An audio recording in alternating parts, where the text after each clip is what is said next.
அல்லேலூயா. சங்கீதம் 9ஆம் சங்கீதத்தை நாம் எல்லாரும் எடுத்துக்கொள்ளலாம். முத்திரப்பேன் வாத்தியத்தில் வாசிக்க ராகத்தலைவனுக்கு ஒப்புவிக்கப்பட்ட தாவீதின் சங்கீதம். கர்த்தாவே, என் முழு இருதயத்தோடு உம்மை துதிப்பேன், உம்முடைய அதிசயங்களை எல்லாம் விவரிப்பேன், உம்மையில் மகிழ்ந்து கலை கூறுவேன், உன்னதமானவரே உமது நாமத்தை கீர்த்தனம் பண்ணுவேன். அல்லேலூயா.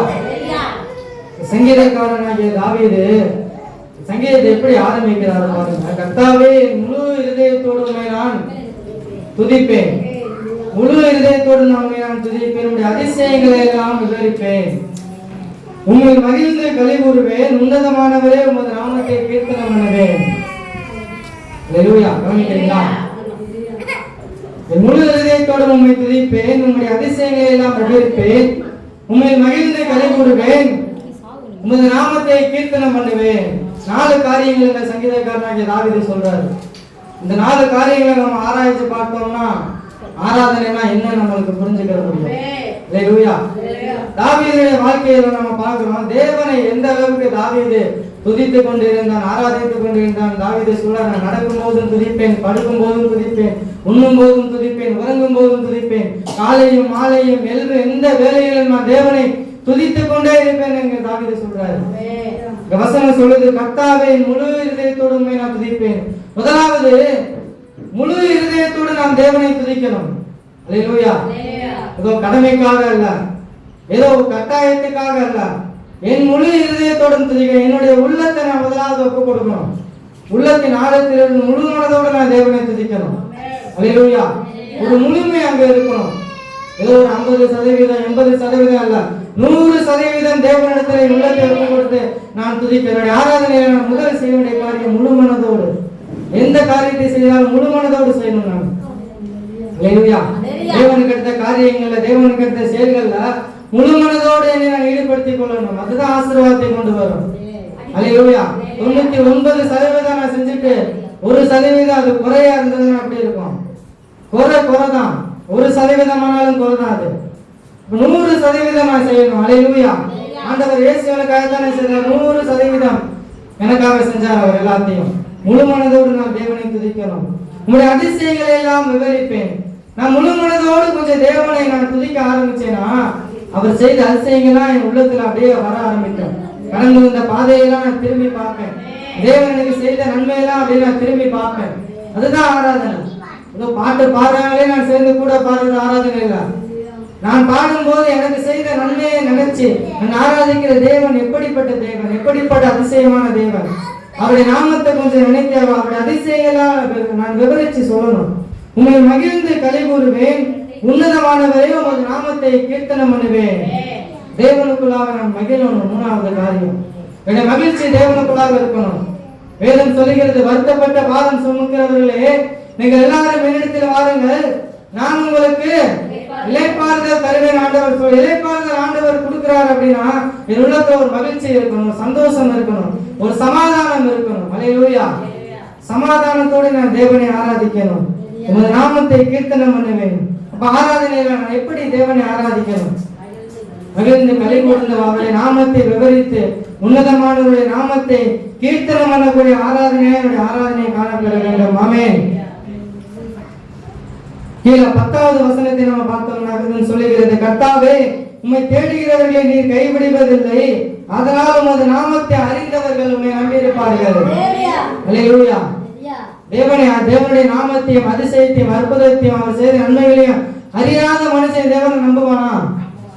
நம்புவான். எப்படி நம்புவான்? 10ஓட 11 நம்பிட்டு போயிடுவான்.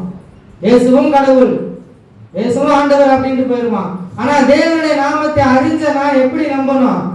அவர் மட்டும்தான் எனக்கு எல்லாமே, அந்த நம்பிக்கை இருக்கணும். உலகத்துக்கு எனக்கு அதுதான் வித்தியாசம். உலகத்துல இருக்கிறவன் இயேசு கடவுள் இல்லைன்னா சொல்லிட்டு இருப்பான். உலகத்துல இருக்கணும் இயேசு கடவுள் தான். இயேசுவும் கடவுள், வித்தியாசம் இருக்கு. என்னுடைய நம்பிக்கைக்கும் உலக நம்பிக்கைக்கும் வித்தியாசம் இருக்கு. என்னுடைய நம்பிக்கை கொஞ்சம் சற்று வேறுபட்டு இருக்கணும்.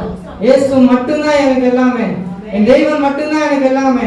அதுதான் தாவீது சொல்றாரு, உம்மை நம்பி இருக்கிறவர்களை, கர்த்தாவே உம்மை தேடுகிறவர்களை நீர் கைவிடுகிறதில்லை, அதனால் உமது நாமத்தை அறிந்தவர்கள் உம்மை நம்பி இருப்பார்கள். எப்படி நம்பணும்? முதல்ல நம்ம பார்த்த மாதிரி முழு இருதயத்தோட நான் தேவனை நம்பணும்.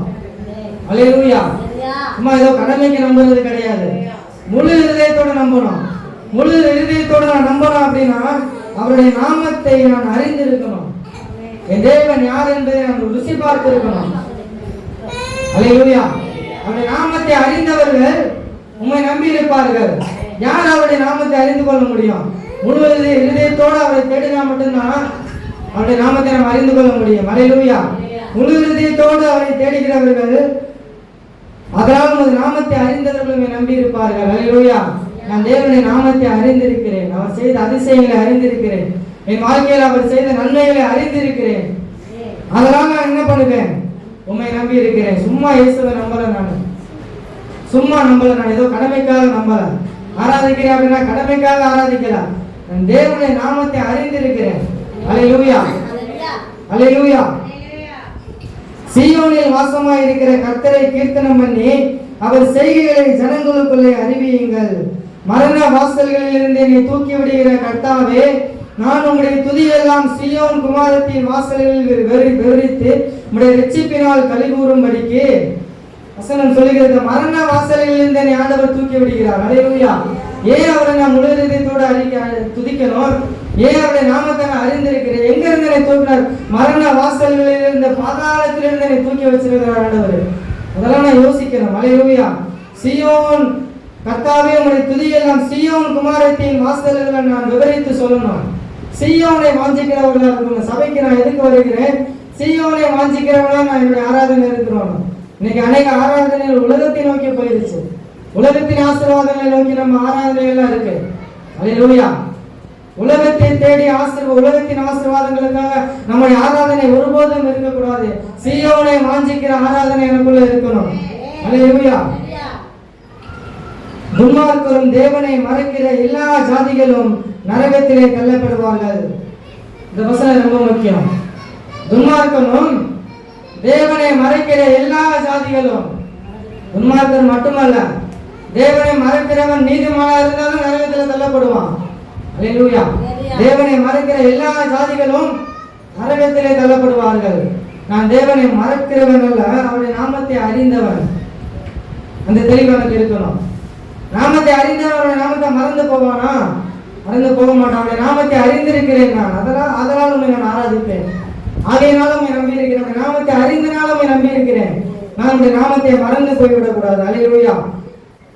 வசனம் 18வது வசனம் சொல்லுகிறது, எளியவன் என்றென்றைக்கு மறக்கப்படுவதில்லை, சிறுமைப்பட்டவர்களுடைய நம்பிக்கை ஒருபோதும் கெட்டு போவதில்லை.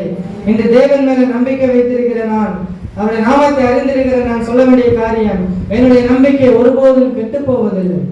அல்லேலூயா. என்னுடைய நம்பிக்கை ஒருபோதும் கெட்டு போவதில்லை. அது நேற்று மட்டுமல்ல, இன்றைக்கு மட்டுமல்ல, என்றென்றைக்கும் சதா காலங்களில் நான் உயிரோடு இருக்கிற காலம் மட்டும் என் நம்பிக்கை ஒருபோதும் கெட்டு போவதில்லை. அல்லேலூயா. கர்த்தர் தாமே உங்களை யாவரையும் ஆசீர்வதிப்பாராக.